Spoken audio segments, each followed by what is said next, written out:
Assalamualaikum warahmatullahi wabarakatuh. Selamat pagi, selamat siang, selamat sore, selamat malam. Bertemu lagi di channelnya Kang Endra, channel yang bahas tentang dunia pendidikan. Kali ini saya akan mencoba untuk mendemokan bagaimana caranya bekerja dengan data dengan menggunakan Microsoft Excel. Nah, seperti yang telah kawan-kawan lihat di sini, kita telah memiliki sebuah tabel, yaitu data peserta didik baru SMP Negeri 1 Petang.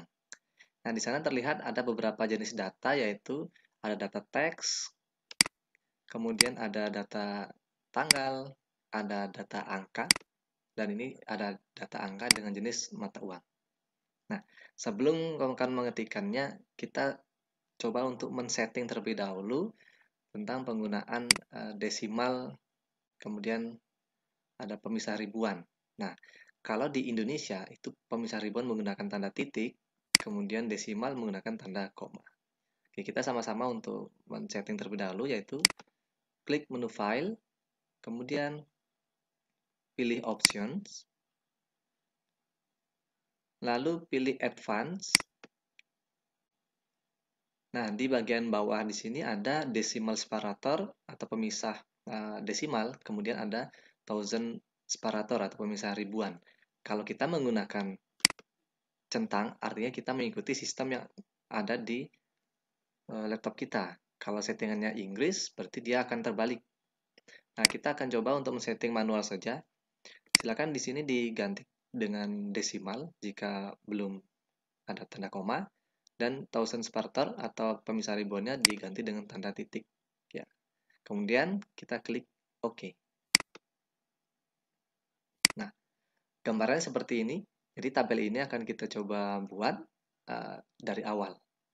Oke, kawan-kawan bisa memilih lembar atau dokumen baru, file new, kemudian blank workbook, atau yang membuka dari awal bisa menggunakan menu start, kemudian pilih aplikasi Microsoft Excel. Nah, langkah yang pertama, kita mencoba untuk mengetikkan dengan benar, artinya data yang kita masukkan itu terstruktur. Nah, kita biasa bekerja dari pojok kiri atas dari sel A1. Jadi ini yang kita sebut dengan sel. Nah, di sana ada data tentang judul dari tabel, yaitu data peserta didik. Oke. Nah, setelah kita mengetikkannya, ada tombol yang harus kita tekan, yaitu Enter. Enter itu untuk mengganti baris ke bawah. Nah, ini terlihat data judul ini dia melewati sampai di kolom D. Padahal dia hanya ada di sel A1. Nah, kamu bisa lihat di A1 itu berisikan data-data peserta didik baru, di B1 tidak ada datanya. Nah, ini kita biarkan saja, nanti kita akan coba atur untuk supaya menjadi rata tengah. Nah, kemudian di bagian bawah di sini kita ketikkan nomor. Nah, saya terbiasa untuk mengetikkan ke samping terlebih dahulu. Jadi, kita bisa gunakan tombol tab. Oke, kalau enter tadi dia berganti baris ke bawah, kalau tab itu berganti kolom samping. Kemudian nama peserta didik, tab kembali. Nah, ini tulis saja yang kolom ketiga, kelas. Kemudian ada tanggal lahir. Kemudian tab ada nilai, dan tab ada sumbangan. Nah, di sini terlihat nama peserta itu kurang lebar dari kolomnya. Nah, kita bisa atur sekarang ataupun nanti silakan. Kalau ingin sekarang, kita coba atur terlebih dahulu lebar kolomnya. Nah, di sini kolom A, B, C, D, E sampai F itu masih memiliki panjang kolom atau lebar kolom yang sama. Nah, kita akan sesuaikan, arahkan kursornya di antara kolom B dan C untuk mengatur lebar B. Nah, kita bisa klik kiri, kemudian tahan, kita geser. Nah, seperti ini, kemudian lepas. Nah, itu masih kurang lebar. Atau bisa dengan menggunakan cara yang otomatis, yaitu dengan double klik. Klik-klik. Dia akan menyesuaikan dengan lebar kolom sesuai dengan panjang tulisan di kolom tersebut. Kecuali yang di kolom A. Nah, di sini kita tidak atur seperti itu. Kita tetap atur sesuai dengan nomor. karena judul nanti akan kita buat rata tengah. Oke, kita masukkan kembali data yang berikutnya. Ada 1. Nah, sekarang saya coba untuk mengetikkan ke bawah. Nah, kemudian kita ketikkan nama. Nah, kelas 7A. Nah, untuk mengetikkan data tanggal lahir, yang perlu kawan-kawan ingat yaitu kita harus mengetikkan dengan format yang benar. Contohnya yaitu dengan menggunakan format tanggal, kemudian garis miring, bulan, garis miring, tahun. Kemudian untuk nilai, nah kita ketikkan 26,15. Ini bisa kita lebarkan. Nah, kemudian sumbangan. Nah, untuk mengetikkan format data angka dalam bentuk mata uang, kita tidak boleh mengetikkan secara manual. Contohnya RP itu tidak boleh. Kita tetap mengetikkan dengan format angka yaitu 25000. Nah, nanti data ini akan kita format. Baik, setelah semua data diketikkan dengan benar, nah terlihat kawan-kawan di sini data sudah lengkap. Nah, sekarang yang perlu kita lakukan yaitu mengatur formatnya sehingga sesuai dengan tabel yang kita inginkan. Nah, di sini yang pertama kita bisa membuat judul ini menjadi di tengah-tengah dari tabel. Jadi judul ini masih di kiri. Nah, caranya kita bisa menggunakan menu-menu yang ada di bagian atas ini, di bagian toolbar.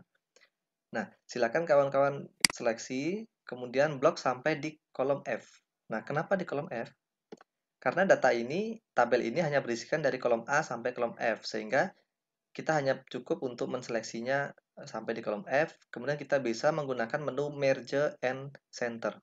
Ini fungsinya untuk menggabungkan beberapa sel menjadi sebuah sel, dan center itu membuat posisi di tengah-tengah. Kita klik saja. Nah, tabel sudah atau judul tabel sudah berada di tengah-tengah tabel. Nah, kemudian kita berikan di sini garis tabel.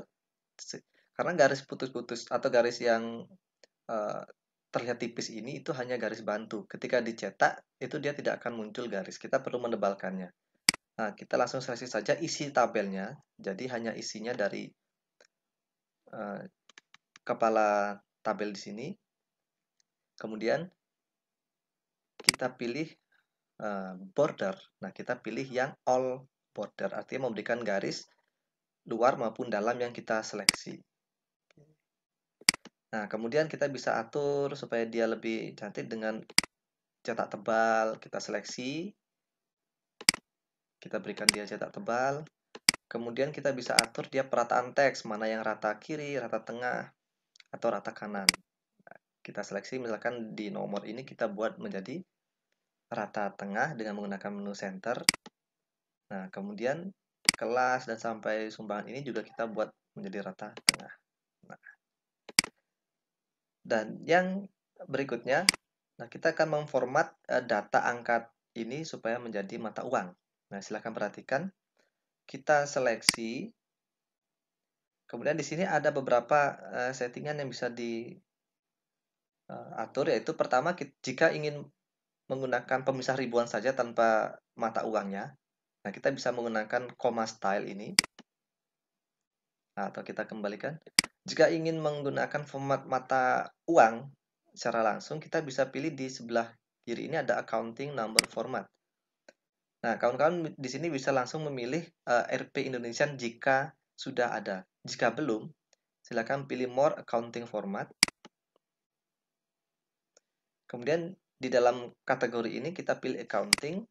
Nah, kawan-kawan silakan cari simbolnya di sini pelan-pelan saja kalau memang belum terbiasa. Di sini ada urutan mata uang. Kita pilih RP Indonesian.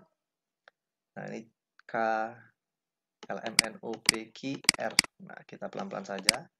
RP Indonesian. Nah, ini. Kita pilih, kita klik OK. Nah, di sini terlihat ada desimalnya 250.000,00. Nah, kita bisa tambahkan increase desimal 1, 2. Nah, yang terakhir kita bisa menggunakan pewarna dari sel fill color, yaitu kita bisa warnai dengan warna yang kita inginkan supaya lebih cantik.